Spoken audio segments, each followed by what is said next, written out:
Gentile's taxonomy is a system used to classify motor skills based on complexity.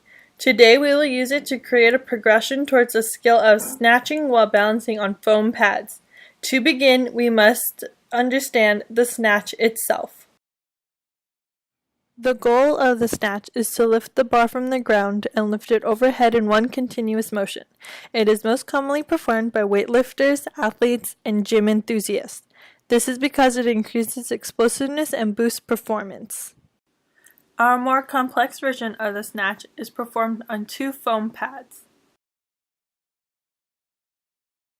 The critical factors for this include extension of the hip, knee, and elbow, thoracic extension and shoulder flexion, and stability.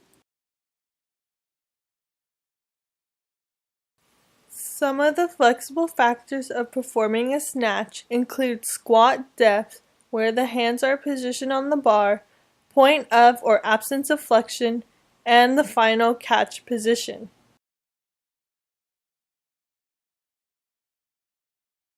The snatch, as classified by Gentile, is a 2B movement. In reference to body orientation, this skill requires stabilization of the body and maintenance of position. The lifting of the bar is object manipulation. There is intertrial variability because there are no predicted demands. When performing the same movement, there is uncertainty in the stability of the platform so that the patterning of muscular activity is not predictable, and the performer must actively monitor their movement for each trial. As for the regulatory conditions, the environment is stable and not changing.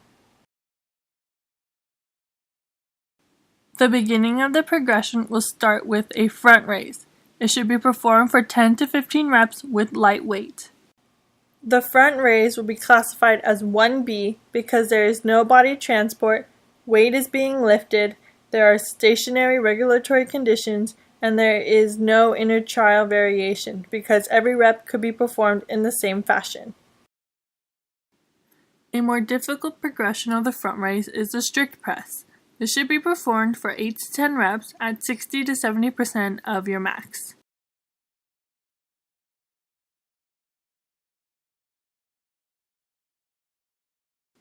The next progression would be a push press. This should be executed for 6 to 8 reps at 70 to 80% of your max.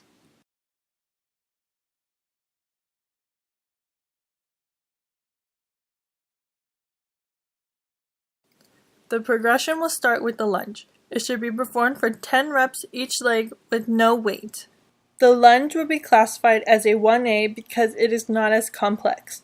There is no body transport, no object being manipulated, there are stationary regulatory conditions, and there are no intertrial variabilities.